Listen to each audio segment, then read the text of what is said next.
Mayong aga mga bata, ako gali si Ma'am nyo G. Roland Sibonga. Subong adlaw may tun-an kita nga letra. May ipakita ako sa inyo nga mga laragway kag ihambal ko ang ngalan sang laragway. Pakto ninyo or ihambal ninyo sa akon kung ano ang unang nga tunog or initial sound sang laragway nga ipakita ko sa inyo. Manok. Manog. Martilyo. Munika. Mata.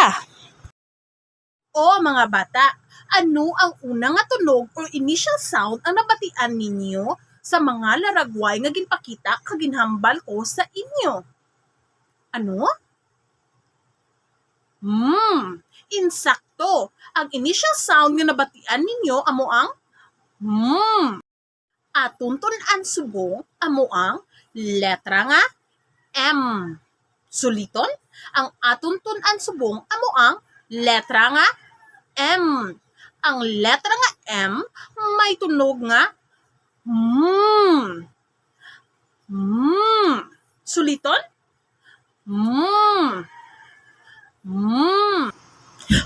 Tuluka ang itsura sang baba kung ginahambal ang tunog sang M. Aton ihambal ang tunog sang M sang 3 ka beses.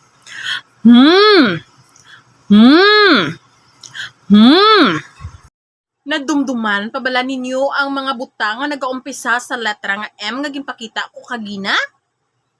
Subong ipakita ko sa inyo liwat kung ano ang mga butang nga nagasugod or nagaumpisa sa letra nga M na may tunog nga Suliton?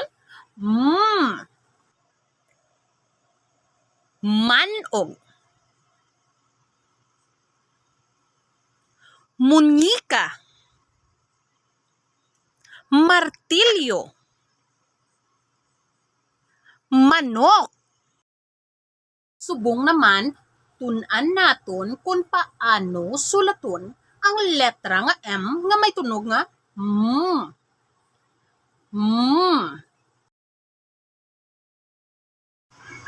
Halin sa asul nga linya magkurit sa nagapatindog nga linya. Halin naman sa asul nga linya pakadto sa asul nga linya magkurit sa nagapahilay nga linya.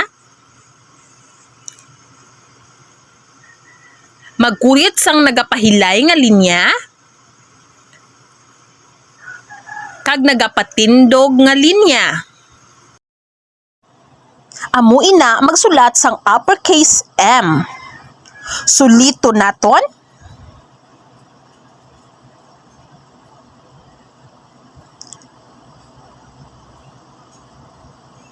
Patindog.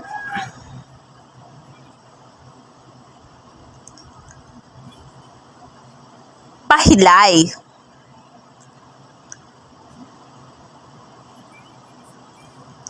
Pahilay.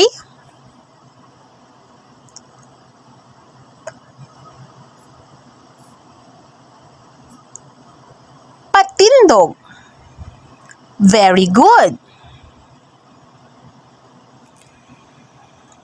Subong naman, tun-an naton sulaton ang lowercase m. Halin sa pula nga linya, magkurit sang nagapatindog nga linya pakadto sa asul nga linya sang nagapatindog nga linya. Magkurit sang nagapakurba nga linya. Kag isa pa gid nga nagapakurba nga linya. Amo ina magsulat sang lowercase m suliton naton.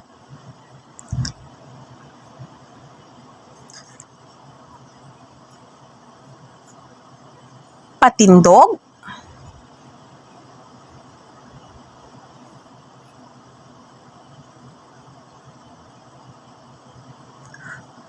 Pakurba.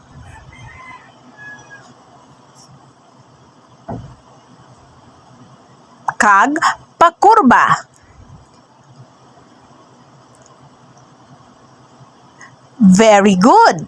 Amoy na magsulat sang lowercase m. Subong mga bata kay tapos na natuntunan ang letra nga M nga may tunog nga may ubrahon kamo. May ihatag ako sa inyo nga mga activity sheets kag inyo ini nga pag-aanseran kag ubrahon. Sa unang activity, inyo pangitaon ang dako kag gamay nga letra nga M or uppercase or lowercase m kag ini ang duagan. Para sa ikaduwa nga activity, inyo i-trace or bakaton ang uppercase M kag ang lowercase m. Sa ikatatlo nga activity sheets, inyo duagan sang red or pula ang uppercase M kag asul naman or blue ang lowercase m. Mga bata, aton na tun-an subong nga adlaw amo ang letra nga M nga may tunog nga Suliton, letra nga M nga may tunog nga